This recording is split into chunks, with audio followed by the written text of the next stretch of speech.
வணக்கம் மக்களே. அளவியல் 2D அப்படிங்கிற தலைப்புல உள்ள பார்ட் 1 வீடியோ தான் பார்க்க போறோம். வீடியோவை கடைசி வரை ஸ்கிப் பண்ணாம பார்த்துட்டு பிடிச்சிருந்துச்சுன்னா மட்டும் லைக் பண்ணுங்க, ஷேர் பண்ணுங்க, சப்ஸ்கிரைப் பண்ண மறந்துடாதீங்க. சரி வாங்க வீடியோக்குள்ள போயிடலாமா? முதல்ல ஒரு 5 அண்ணன் தம்பிகளை பத்தி படிக்க போறோம். படிச்சிருவோமா? அண்ணன் தம்பிங்கன்னா என்ன? முதல்ல அண்ணன் தம்பின்னு ரெண்டா பிரிச்சுக்குவோமா? சரி, பாட்டு பார்த்துருவோம். என்ன பார்க்க போறோம் அப்படின்னா, அவங்க எல்லாத்துக்கும் பரப்பளவு எப்படி கண்டுபிடிக்கிறது அப்படின்னு சொல்லிட்டு பார்க்க போறோம். அதாவது பரப்பளவுக்கான ஃபார்முலாவை பார்க்க போறோங்க. சரி பார்த்துருவோமா? முதல்ல ஸ்கொயர், சதுரத்தை பத்தி பார்ப்போம். இதெல்லாம் சதுரமா அப்படின்னு சொல்லி திட்டுறதுங்க வர காது கேக்கு. சாரிங்க, கொஞ்சம் மன்னிச்சுக்கோங்க, இங்க போட வர மாட்டேங்குது. சரி, வேற ஒண்ணும் இல்ல. சதுரம்னா என்னதுங்க? நாலா பக்கமும் சமமா இருக்கும், அதுதான் சதுரம். அதாவது ஆல் சைட்ஸ் ஈக்குவல், அதுதான் ஸ்கொயரு. அதாவது எல்லா பக்கமும் எப்படி இருக்கும்? ஏன்னு சொல்லிட்டு எல்லா பக்கங்களும் சமமா இருக்கக்கூடியதுதான் ஸ்கொயரு. இந்த ஸ்கொயருக்கு எப்படி பரப்பளவு கண்டுபிடிக்கிறது அப்படின்னா, ரெண்டு பக்கத்தை பெருக்கிட்டோம் அப்படின்னா நம்மளுக்கு ஸ்கொயரோட பரப்பளவு, சதுரத்தோட பரப்பளவு கிடைச்சிரும். அதாவது சதுரத்தின் பரப்பளவு என்னது? ஏ ஸ்கொயர் என்பதுதான் சதுரத்தின் பரப்பளவு. சரி இருக்கட்டும், திரும்பியும் நான் ஒரு சதுரம் போட்டுக்கிறேங்க. சரி போட்டாச்சு. திரும்ப இதுக்கு ஒரு பேர் கொடுத்துக்கிடுவோமா? சரி, அடிப்பக்கத்துக்கு பி அப்படின்னு சொல்லி கொடுத்துக்கிடுதேன். இதுக்கு ஹைட்ஸ்ன்னு கொடுத்துக்கிடுதேன். இப்போ கொஞ்சம் கலர் மாத்திக்கிட்டுமா? சரி, இப்போ நான் இதுல ஒரு மேஜிக் பண்ண போறேன். கணை பொத்திக்கோங்க. எப்படி? 2 ட்ரையாங்கிள் ஆயிருச்சா? அப்போ முதல்ல ஸ்கொயருக்கு நம்ம பரப்பளவு கண்டுபிடிக்கணும்னா என்ன பண்ணுவோம்? இந்த 2 பக்கத்தையும் பெருகுவோம், அப்படித்தானே? அப்போ 2 பக்கத்தையும் பெருக்கியாச்சு. ஆனா இப்ப நம்ம என்ன பண்ண போறோம்? ட்ரையாங்கிள், முக்கோணத்தோட பரப்பளவை கண்டுபிடிக்க போறோம். அப்போ இங்க பாருங்க, ஸ்கொயரை நம்ம ரெண்டா பிரிக்கல, நம்மளுக்கு என்ன கிடைச்சிருச்சு? 2 முக்கோணங்கள் கிடைச்சிருச்சு. ஆனா நம்மளுக்கு ஒரு முக்கோணத்தோட பரப்பளவு தான் தேவை. அப்போ ஒன்னே ஒண்ணு மட்டும், அதாவது இந்த ஸ்கொயரோட பாதியை நம்ம எடுத்துக்கிட்டோம்னா நம்மளுக்கு என்ன கிடைக்கும்? ஸ்கொயரோட பாதி எடுத்துக்கிட்டோம்னா என்ன கிடைச்சிரும்? முக்கோணத்தோட பரப்பளவு கிடைச்சிரும். அப்போ ரெண்டத்தையும் பெருக்கிட்டு, அதாவது ஸ்கொயருக்கு என்ன பண்ணுவோம்? பரப்பளவு கண்டுபிடிக்கிறதுக்கு ரெண்டத்தையும் பெருக்குவோம்.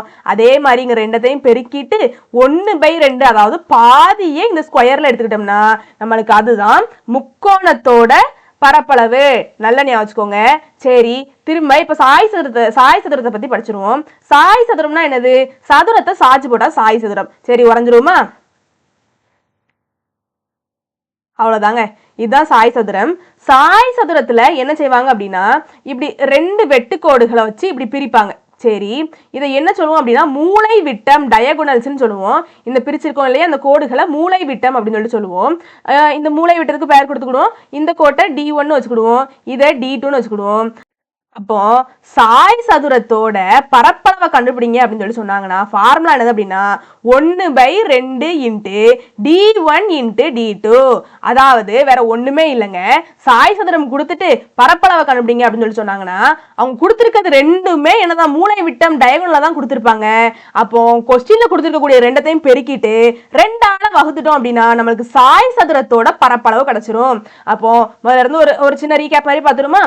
சதுரம் கேட்டுட்டாங்க. சதுரம் கேட்டுட்டு சதுரத்தோட பரப்பளவு கண்டுபிடிங்க அப்படின்னு சொல்லிட்டாங்கனாலே கொஸ்டின்ல அவங்க ஒரே ஒரு மதிப்பு தான் கொடுத்துருப்பாங்க. அதாவது ஏ ஈக்குவல் டு 10 அப்படின்னு சொல்லிட்டு, எக்ஸாம்பிளுக்கு ஏ ஈக்குவல் டு 10 அப்படின்னு சொல்லி கொடுத்துருந்தாங்கன்னா அந்த இடத்துல ஸ்டக்காய் நின்றாதீங்க.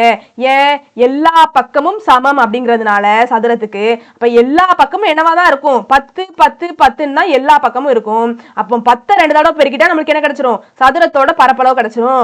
அதாவது கொடுத்துருக்கக்கூடிய வேல்யூவை பெருக்கணும், பெருக்கிட்டா சதுரத்தோட பரப்பளவு கிடைச்சிரும். சரி, முக்கோணத்தோட பரப்பளவு கேட்டாங்கன்னா என்ன பண்ணணும்? கொடுத்துருக்கக்கூடிய ரெண்டத்தையும் பெருக்கிட்டு, அதாவது 2 மதிப்பு கொடுத்துருப்பாங்க, கொடுத்துருக்கக்கூடிய ரெண்டத்தையும் பெருக்கிட்டு 2ஆல் வகுத்துட்டோம் அப்படின்னா சதுரத்தோட பரப்பளவு கிடைச்சிரும். சரிங்க, அப்போ டயகோனல், அதாவது சாய் சதுரத்துக்கு என்னங்க பண்றது அப்படின்னு சொல்லி கேட்டீங்கன்னா சாய் சதுரம் பரப்பளவு கண்டுபிடிங்க அப்படின்னு சொல்லிட்டு கொஸ்டின்ல வந்துட்டாலே அவங்க கொடுத்துருக்கக்கூடிய ரெண்டுமே மூளை விட்டமாகத்தான் இருக்கும், டயகோனலா தான் இருக்கும்.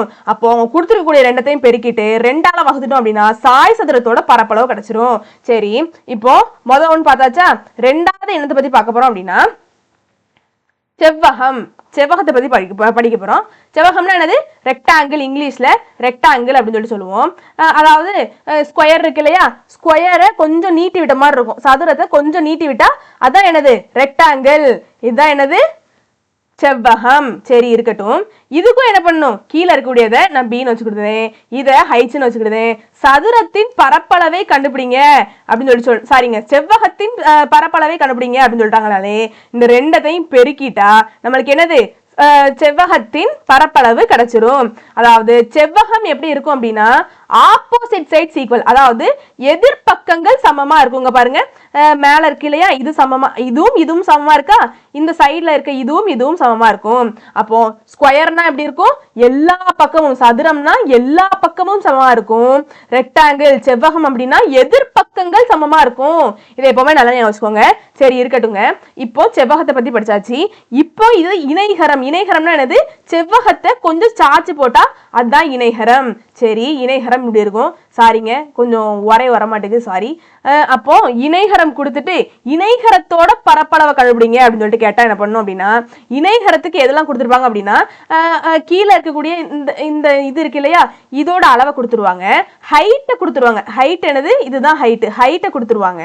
அப்போ இந்த மாதிரி ரெண்டு மதிப்புகளை கொடுத்துட்டு இணைகரத்தோட பரப்பளவை கண்டுபிடிங்க அப்படின்னு சொல்லிட்டு கேட்டாங்கன்னா இது ரெண்டத்தையும், அதாவது அதாவது கொஸ்டின்ல கொடுக்க ரெண்டத்தையும் பெருக்கிட்டா நம்மளுக்கு ஆன்சர். அதாவது பிரெத்தையும் ஹைட்டையும் பெருக்கிட்டா நம்மளுக்கு என்ன கிடைச்சிரும், ஆன்சர் கிடைச்சிரும், பி இன்ட்டு ஹைட். அப்போ வேற ஒண்ணுமே கிடையாது, பெருக்கிறது மட்டும்தான். இந்த அஞ்சு கோணங்கள் வந்துட்டா பெருக்கிறது மட்டும்தான் வேலை. இந்த அஞ்சையும் ஒரு நல்ல ஒரு குறிப்பு எடுத்து வச்சுக்கோங்க, கண்டிப்பா யூஸ்ஃபுல்லா இருக்கும். சரி இப்ப சம பாத்துடலாமா. என்ன கேட்டிருக்காங்க, find the area of a square of side 15 cm, அதாவது 15 சென்டிமீட்டர் பக்க அளவுள்ள ஒரு சதுரத்தின் பரப்பளவை காண்க அப்படின்னு சொல்லிட்டு கேட்டாங்க. நான் சொன்னேன்னா சதுரத்துக்கு ஒரே ஒரு வேல்யூ மட்டும் கொடுத்துட்டு பரப்பளவை கண்டுபிடிங்க அப்படின்னு சொல்லிட்டு கேட்டுருவாங்க அப்படின்னு சொன்னா, சரி முதல்ல படத்தை வரைஞ்சுக்கிடுவோம். ஸ்கொயர் படத்தை போட்டாச்சு. என்ன கொடுத்துருக்காங்க, இந்த சதுரத்தோட பக்க அளவு 15 அப்படின்னு சொல்லிட்டு கொடுத்துட்டாங்க. நம்மளுக்கு ஸ்கொயர்னா என்னன்னு தெரியும், ஆல் சைட்ஸ் ஈக்குவல், எல்லா பக்கங்களும் சமமா இருக்கும். அப்ப எல்லா பக்கமும் என்னதான் வரும், 15 15 15 தான் எல்லா பக்கமும் இருக்கும். என்ன கேட்டிருக்காங்க, பரப்பளவை கண்டுபிடிங்க அப்படின்னு சொல்லிட்டு கேட்டிருக்காங்க. பரப்பளவு கண்டுபிடிக்க என்ன செய்யணும், ரெண்டு பக்கங்களை பெருக்கிட்டா பரப்பளவு கிடைச்சிரும். பெருக்கிறோமா, ஏ ஸ்கொயர் என்பதுதான் சதுரத்தோட ஃபார்முலா. அப்போ ரெண்டு பக்கங்களை பெருக்கணும் அப்படின்னா, அதாவது இது ஏ எல்லா பக்கம் ஏங்க, ஏ ஸ்கொயர் தான் சதுரத்தோட ஃபார்முலா. அப்போ 15ஐயும் பெருக்குனா நம்மளுக்கு ஆன்சர். அப்போ 15 × 15 என்னது, 225. சரி இவ்வளவுதானா ஆன்சரு, 225 சென்டிமீட்டர் தானே ஆன்சர் அப்படின்னு சொல்லிட்டு கேட்டா கிடையாது, 225 சென்டிமீட்டர் ஸ்கொயர் அப்படிங்கிறத மறந்துடாதீங்க. சென்டிமீட்டர் ஸ்கொயருங்க. ஏன் அப்படின்னா பரப்பளவுன்னு வந்துட்டுனாலே கொடுக்கப்பட்டிருக்கக்கூடிய மதிப்பு நமக்கு சால்வ் பண்ணதுக்கு அடுத்து கடைசி வரக்கூடிய ஆன்சரை சென்டிமீட்டர் ஸ்கொயர் அப்படின்னு சொல்லிட்டு மாத்திரணும். மில்லிமீட்டர்னு கொடுத்துருந்தாங்கன்னா மில்லிமீட்டர் ஸ்கொயர்னு மாத்திரணும். பரப்புக்கு மட்டும்தான். மீட்டர்னு கொடுத்துருந்தா மீட்டர் ஸ்கொயர் அப்படின்னு சொல்லிட்டு மாத்திரணும். இதை நல்லா ஞாபகம் வச்சுக்கோங்க. நம்மளை குழப்பறதுக்காண்டி ரெண்டு ஆப்ஷனை 225 வச்சுட்டு ஒன்று சென்டிமீட்டர்னு இன்னொன்று சென்டிமீட்டர் ஸ்கொயர்னு கொடுத்துருவாங்க. நம்ம மாற்றி சென்டிமீட்டரை போட்டோம் அப்படின்னா பரப்புக்கு ஆன்சரை ஒரு கொஸ்டின் சொல்லி முடிஞ்சுட்டு. அதனால பரப்புன்னு வந்துட்டுனா கடைசி ஆன்சர் வந்து வைக்கிறது எப்படி மாத்திரணும், ஸ்கொயருக்கு மாத்திரணும். கணம்னு வந்துச்சுன்னா கியூபுக்கு மாத்திரணும். நல்லா ஞாபகம் வச்சுக்கோங்க. அப்ப ஆப்ஷன் என்னது, ஆப்ஷன் டி தான் சரியான விடை. சரி அடுத்த கணக்கு போயிடலாமா. கொடுத்திருக்காங்க, area of a rhombus with diagonals as 6 cm and 8 cm is, அதாவது மூலை விட்டங்கள் 6 cm மற்றும் 8 cm கொண்ட சாய் சதுரத்தின் பரப்பளவை காண்க அப்படின்னு சொல்லிட்டு கேட்டிருக்காங்க. ரொம்ப ரொம்ப முக்கியமான கேள்வி. 2019 டிஎன்பிசி எக்ஸாம்ல கேட்கப்பட்ட கேள்வி.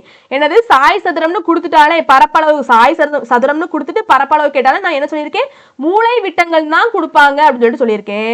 மூலை விட்டங்கள் கொடுத்துட்டாங்களா, என்ன கொடுத்துருக்காங்க, 6 சென்டிமீட்டர் 8 சென்டிமீட்டர்னு கொடுத்துட்டாங்க. சாய் சதுரம்னா சதுரம் சாஞ்சு போய் இருக்கும். சரி இருக்கட்டும். இதுதான் மூலை விட்டங்கள். மூலை விட்டத்துல ஒன்னு என்ன கொடுத்துருக்காங்க, 6ன்னு கொடுத்துருக்காங்க. இன்னொன்னு என்ன கொடுத்துருக்காங்க, 8 அப்படின்னு சொல்லிட்டு கொடுத்துருக்காங்க. நம்ம என்ன பண்ணணும், இது ரெண்டத்தையும் பெருக்கிட்டு 2ஆல டிவைட் பண்ணிட்டோம் அப்படின்னா நம்மளுக்கு ஆன்சர் வந்துடும். அப்படிதானே. அதாவது ஃபார்முலா நம்மளுக்கு என்னது, 1/2 இன்ட்டு பி இன்ட்டு ஹைச் அப்படி, சாரிங்க d1 இன்ட்டு d2 அப்படிங்கிறது தான் நம்மளுக்கு என்னது ஃபார்முலா. அதாவது வேற ஒண்ணுமே கிடையாது. ரெண்டத்தையும் பெருக்கிட்டு, ரெண்டு டயகோனலையும் பெருக்கிட்டு, ரெண்டு மூலை விட்டத்தையும் பெருக்கிட்டு 2ஆல டிவைட் பண்ணிட்டோம் அப்படின்னா சாய் சதுரத்தோட ஆன்சர், சாய் சதுரத்தோட பரப்பளவோட ஆன்சர் நம்மளுக்கு கிடைச்சிரும். எப்பவுமே இதை நல்லா ஞாபகம் வச்சுக்கோங்க. சரி பெருக்கிறோமா, என்னது d1 என்னது 8ன்னு எடுத்துக்கணும். சரி d1 8. ஒரு மூலைவிட்டம் 8, இன்னொரு மூலைவிட்டம் என்னது 6. சரி, அப்போ இது 2ஆல டிவைட் பண்ணிட்டோம் அப்படின்னா நம்மளுக்கு ஆன்சர் 1 2 2 4 2 8, 6 × 4 எத்தனை 24. ஆப்ஷன்ல இருக்கா? ஆப்ஷன் சி தான் சரியான விடை. நீங்க இன்னொன்று கவனிக்க வேண்டிய விஷயம் என்னன்னா, மேல கொடுத்துருக்கக்கூடிய சம்ல அதாவது பரப்பளவு கேட்டால் சென்டிமீட்டர் ஸ்கொயர்னு வரணுங்க. இங்க ஸ்கொயர்லாம் கொடுக்கலையே அப்படின்னா பாருங்க, இங்க சென்டிமீட்டர் அப்படின்னு சொல்லிட்டு கொடுத்துட்டாங்க. சேனா வேற ஒன்றும் கிடையாது, சதுர சென்டிமீட்டர். சதுரம்னா என்னது? சென்டிமீட்டர் ஸ்கொயர் தான் சதுர சென்டிமீட்டர்னு கொடுத்துருக்காங்க, வேற ஒன்றும் கிடையாது. அப்போ சென்டிமீட்டர் ஸ்கொயர்னாலும் ஒண்ணுதான், சென்டிமீட்டர் அப்படின்னு சொல்லிட்டு போட்டாலும் சதுர சென்டிமீட்டர்னு போட்டாலும் ஒண்ணுதான். சரி, அடுத்த கணக்கு போயிருவோமா? Find the area of a right angled triangle whose base is 8 cm and height is 12 cm. அதாவது அடிப்பக்கம் 18 சென்டிமீட்டர் மற்றும் உயரம் 12 சென்டிமீட்டர் அளவுள்ள ஒரு செங்கோண முக்கோணத்தின் பரப்பளவை காண்க அப்படின்னு சொல்லிட்டு கேட்டிருக்காங்க. இது அதாவது என்ன கொடுத்துருக்காங்கங்க, ஒரு முக்கோணம் இருக்கான். சரி, ஒரு முக்கோணம் இருக்கு. அந்த முக்கோணத்தோட அடிப்பக்கம் என்னவா இருக்கான்? 18 சென்டிமீட்டரா இருக்கான். சரி, இருக்கட்டும். உயரம் என்னவா இருக்கான்? 12 சென்டிமீட்டரா இருக்கான். அப்போ அந்த முக்கோணத்தோட பரப்பளவு என்ன அப்படின்னு சொல்லிட்டு கேட்டிருக்காங்க. முக்கோணத்துக்கும் நம்ம என்ன பார்த்தோம்? பரப்பளவு கொடுத்து கேட்டாங்கனாலே ரெண்டத்தையும், அதாவது கொஸ்டின்ல கொடுத்துருக்கக்கூடிய ரெண்டத்தையும் பெருக்கிட்டு, அந்த ரெண்டு பக்கங்களையும் பெருக்கிட்டு 2ஆல டிவைட் பண்ணிட்ட ஆன்சர் அப்படின்னு சொல்லிட்டு சொல்லியிருக்கோம். அதாவது ஃபார்முலா என்னது? இதை பி, இதை ஹைச் அப்படின்னு சொல்லிட்டு வச்சுக்கிட்டீங்கன்னா 1/2 இன்ட்டு பி இன்ட்டு ஹைச் அப்படிங்கிறதான் ஃபார்முலா. அதாவது அவங்க கொஸ்டின்ல கொடுத்துருக்கக்கூடிய ரெண்டத்தையும் பெருக்கிட்டு 2ஆல டிவைட் பண்ணிட்டா நம்மளுக்கு ஆன்சர். சரி, பண்ணிடுவோமா? 18 இன்ட்டு 12 இன்ட்டு 1/2, வேற ஒண்ணுமே கிடையாது. இந்த ஃபார்முலால அப்படியே கொண்டு போய் சப்ஸ்டியூட் பண்ணியிருக்கேன். நீங்க எப்படினாலும் ஞாபகம் வச்சுக்கலாம். கொஸ்டின்ல கொடுத்துருக்க பெருக்கிட்டு 2ஆல டிவைட் பண்ணாலும் ஞாபகம் வச்சுக்கலாம், இந்த ஃபார்முலால போடணும்னு ஞாபகம் வச்சுக்கலாம். சரிதான். சரி, போட்டாச்சா? அப்போ 18, அப்போ இதுக்கு கேன்சல் பண்ணிடுவோமா? 1 2 2 92 18, சாரிங்க 18. அப்போ 9 × 12 என்னது? அப்போ 108 அப்படின்னு சொல்லிட்டு வந்திருக்கு. ஆப்ஷன் சி தான் சரியான விடை. இங்க ஸ்கொயர் அப்படிங்கிறது வந்து மென்ஷன் ஆகலங்க, ஸ்கொயர் ஆனா கண்டிப்பா வரும். சரிங்களா? சரி, அடுத்த கணக்கு போயிருவோமா? என்ன கேட்டிருக்காங்க? Find the area of a parallelogram whose base is 9 cm and altitude is 5 cm. சரி, தமிழ் கொஸ்டின் வாசிச்சிருவோம். ஒரு இணைகரத்தின் அடி உயரம் 9 சென்டிமீட்டர், குத்துயரம் 5 சென்டிமீட்டர் எனில் இணைகரத்தின் பரப்பளவு என்ன அப்படின்னு சொல்லிட்டு கேட்டிருக்காங்க. இதுவும் ரொம்ப முக்கியமான கேள்வி. 2018 டிஎன்பிசி எக்ஸாம்ல கேட்கப்பட்ட கேள்வி. அதாவது முதல்ல பேரலோகிராம் இணைகரம் வரைஞ்சுக்கிடுவோமா? இணைகரம், சரி, இதுதான் இணைகரம். பேரலோகிராம் வரைஞ்சாச்சு. என்ன கொடுத்துருக்காங்க? அந்த இணைகரத்தோட அடி உயரம் என்னவா? பேஸ் லைனு 9 சென்டிமீட்டரா. இந்த குத்துயரம் இருக்கு இல்லையா, அந்த ஆல்டிடியூட் இருக்கு இல்லையா, அது 5 சென்டிமீட்டர்னு சொல்லிட்டு கொஸ்டின்லேயே கொடுத்துட்டாங்க. அப்போ கடைசி என்ன கேட்டிருக்காங்க? பரப்பளவை கண்டுபிடிங்க அப்படின்னு சொல்லிட்டு கேட்டிருக்காங்க. சரி, அப்போ என்ன பண்ணணும்? பேரலோகிராம் வந்துட்டுனாலே கொடுக்கப்பட்டிருக்கக்கூடிய, அதாவது இந்த அடி உயரத்தையும் குத்துயரத்தையும் நம்மளுக்கு பெருக்கிட்ட ஆன்சர். அதாவது இந்த பியையும் ஹைச்சையும், அதாவது பியையும் ஹைச்சையும் பெருக்கிட்டா நம்மளுக்கு ஆன்சரு.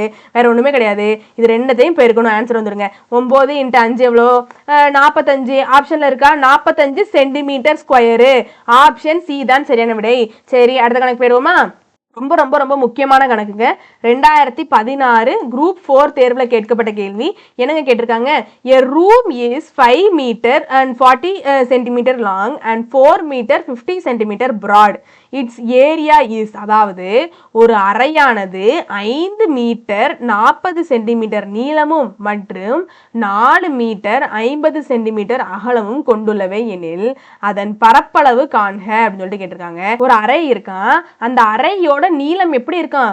5 மீட்டர் 40 சென்டிமீட்டரா இருக்கான். 5 மீட்டரும் 40 சென்டிமீட்டருமா இருக்கான். அப்ப நம்ம என்ன மாத்தணும்? யூனிட்டை ஒரே மாதிரி மாத்தணும். அப்போ 1 மீட்டருக்கே மாத்தணும், இல்ல சென்டிமீட்டருக்கே மாத்தணும். கொஸ்டின்ல பாருங்களேன், ஆப்ஷன்ல பாருங்களேன், எல்லாமே மீட்டர்னே இருக்கு. நம்மளுக்கு மீட்டரை சென்டிமீட்டரா மாத்தணும்னா ரொம்ப ஈஸி. ஆனா இப்ப நம்ம என்ன மாத்த போறோம்? சென்டிமீட்டரை மீட்டரா மாத்த போறோம். ஏன் அப்படின்னா ஆப்ஷன்ல மீட்டர்ல ஆன்சர் இருக்கிறதுனால சென்டிமீட்டர் நம்மளுக்கு வரக்கூடாது. அதனால சென்டிமீட்டரை மீட்டரா மாத்த போறோம். சரி, ஒரு சென்டிமீட்டரை மீட்டரா மாத்தணும்னா எப்படிங்க அப்படின்னு சொல்லி கேட்டீங்க அப்படின்னா 100ஆல டிவைட் பண்ணிட்டா, அதாவது கொடுக்கப்பட்டிருக்கக்கூடியதை 100ஆல டிவைட் பண்ணிட்டா நம்மளுக்கு என்னவாயிரும்? சென்டிமீட்டர் மீட்டரா மாறிடும். அதாவது 1 மீட்டர் = 100 சென்டிமீட்டர். சரிங்களா? அப்போ 1 சென்டிமீட்டர் என்னது 1 centimetre is equal to 0.01 metre. நல்லா ஞாபகம் வச்சுக்கணும். அதாவது என்ன ஆகும் அப்படின்னா இந்த 100 வந்து இந்த டிவைடுக்கு போகும். என்ன ஆகும் 1/100 மீட்ரு ஈக்குவல் டு 1 சென்டிமீட்டர் அப்படின்னு சொல்லிட்டு மாறும். சென்டிமீட்டர் அப்படின்னு சொல்லிட்டு மாறும். அப்போ கீழே 100 இருக்கிறதுனால அதாவது கீழே 2 சைபர் இருக்கிறதுனால என்ன செய்வோம் மேலே 2 ஸ்தானம் தள்ளி புள்ளி வைப்போம். அப்படி தானே? அப்போ 0.01 2 ஸ்தானம் தள்ளி புள்ளி வச்சாச்சு. இப்போ 0.01 மீட்டர் என்பது தான் 1 சென்டிமீட்டர். நல்லா ஞாபகம் வச்சுக்கணும். நல்லா இதை ஞாபகம் வச்சுக்கணும். அப்போ 1 மீட்டர் அப்படின்னா என்னது 100 சென்டிமீட்டர். 1 சென்டிமீட்டர் அப்படின்னா என்னது 0.01 மீட்டர். இதை நல்லா ஞாபகம் வச்சுக்கோங்க. எப்பவுமே மறக்கக்கூடாது. அப்போ என்ன செய்யணும் ஒரு சென்டிமீட்டரை மீட்டரா மாற்றணும் அப்படின்னா 100ஆல டிவைட் பண்ணிட்டா என்ன ஆயிரும் நம்மளுக்கு ஆன்சர் கிடைச்சிரும். சரி 5 மீட்டர்னு இருக்கு 40 சென்டிமீட்டர்னு இருக்கு மாற்றணும் அப்படின்னா என்ன ஆகும் சாரிங்க சென்டிமீட்டரு 5 மீட்டர் இந்த 40 என்ன பண்ணணும் 100ஆல டிவைட் பண்ணிட்டோம் அப்படின்னா நம்மளுக்கு மீட்டர் கணக்கு கிடைச்சிரும். சரி டிவைட் பண்ணிடுவோமா 5 மீட்டர். அப்போ கீழே 2 சைபர் இருக்கு 2 ஸ்தானம் தள்ளி புள்ளி வைக்கணும். அப்போ 0.40 மீட்டர் அப்படின்னு சொல்லிட்டு ஆயிரும். அப்போ என்னது இது ரெண்டத்தையும் இப்போ கூட்டிடணும். ஒரே மாதிரி மாத்திட்டோம் இல்லையா? அப்போ கூட்டிக்கலாம் தானே? அப்போ 5.40 மீட்டர் அப்படின்னு சொல்லிட்டு ஆயிரும். சரி இருக்கட்டும். இப்போ 4 மீட்டர் 50 சென்டிமீட்டர் அப்படின்னு சொல்லிட்டு இருக்கு இல்லையா? இந்த 50 சென்டிமீட்டர் என்ன ஆயிரணும் நம்ம மீட்டரை கன்வெர்ட் பண்ணிடணும். அப்போ 4 மீட்டர் 50 சென்டிமீட்டர். சரி இருக்கட்டும். இப்போ என்ன பண்ணணும் 100ஆல திரும்பியும் இந்த மதிப்பை டிவைட் பண்ணணும். அப்போ 4 மீட்டர் 50 டிவைடட் பை 100 100ஆல டிவைட் பண்ணிட்டா அப்படின்னா என்ன ஆயிரும் மீட்டராக மாறிடும். மீட்டர்னு போட்டாச்சு. அப்போ 4 மீட்டர் 50 அதாவது டிவைட் பண்ணோம் அப்படின்னா 100ஆல 50 டிவைட் பண்ணோம் அப்படின்னா கீழே 100 இருக்கிறதுனால 2 ஸ்தானம் தள்ளி புள்ளி வைப்போம். அப்போ 0.50 மீட்டர் அப்படின்னு சொல்லிட்டு ஆயிரும். கூட்டணும் அப்படின்னா என்ன ஆகும் 4.50 மீட்டர் அப்படின்னு சொல்லிட்டு ஆயிரும். அந்த அந்த அறையோட ஒரு நீளம் எப்படி இருக்கா 5.4 அப்படின்னு அதாவது 5.40 அப்படின்னு சொல்லிட்டு இருக்கான். பாயிண்ட்டுக்கு அப்புறம் ஒரு 0 வந்துச்சுன்னா 4ன்னு கூட சொல்லிக்கலாம் 40ன்னு சொல்லிக்கலாம். ஏன்னா பாயிண்ட்டுக்கு அப்புறம் இருக்கக்கூடிய 0க்கு மதிப்பு இல்லை அப்படின்னு சொல்லிட்டு சொல்லுவாங்க. இன்னொரு பக்கம் எப்படி இருக்கா 4.50 அப்படிங்கிற மாதிரி இருக்கான். அப்போ இது 4 பக்கங்களும் சமமாக இல்லை. அப்போ ஆப்போசிட் சைட்ஸ் ஈக்குவலா இருக்கும். இது நம்மளால யூகிக்க முடியுது இல்லையா? அப்போ இது ரெண்டும் 5.40 இருக்கும். ஏன்னா ரூம்னா என்ன இங்கிட்ட 5.40 இங்க 3.20 அப்படியா இருக்கும். இப்படி நல்ல நம்மளுக்கு ஷேப்பா தானங்க இருக்கும். அப்போ ஆப்போசிட் சைட்ஸ் ஈக்குவலா இருக்கும். நம்மளுக்கு சமமா இல்லை அப்படிங்கிறது இதை வச்சே தெரியுது. அப்போ ஸ்கொயர் கண்டிப்பா வர முடியாது. சதுரம் கண்டிப்பா வர முடியாது. அப்போ இது எப்படியா தான் இருக்கணும் செவ்வகமாகத்தான் இருக்கணும். ஆப்போசிட் சைட்ஸ் என்னவா இருக்கும் ஈக்குவலா இருக்கும். அப்போ நம்மளுக்கு என்ன கண்டுபிடிக்க சொல்லியிருக்காங்க அந்த அறையின் பரப்பளவை கண்டுபிடிக்க சொல்லியிருக்காங்க. என்ன பண்ணணும் 2 பக்கங்களை பெருக்கிட்டா நம்மளுக்கு ஆன்சர் வந்துடும். சரி பெருக்குவோமா? அப்போ 4.50 இன்ட்டு 5.40 இது ரெண்டுத்தையும் பெருக்கணும் அப்படின்னா 24.3 மீட்டர் ஸ்கொயர் அப்படின்னு சொல்லிட்டு ஆகும். மீட்டர்னு இருந்துச்சுன்னா பெருக்கிறதுக்கு அப்புறம் என்ன ஆயிரும் மீட்டர் ஸ்கொயர்னு ஆயிரும். ஆப்ஷன்ல இருக்கா ஆப்ஷன் பி தான் சரியான விடை. இந்த வீடியோ உங்களுக்கு பிடிச்சிருக்கும் நம்புறேன். வெற்றியை நோக்கிய உங்கள் பயணத்திற்கு என் வாழ்த்துக்கள். நன்றி வணக்கம்.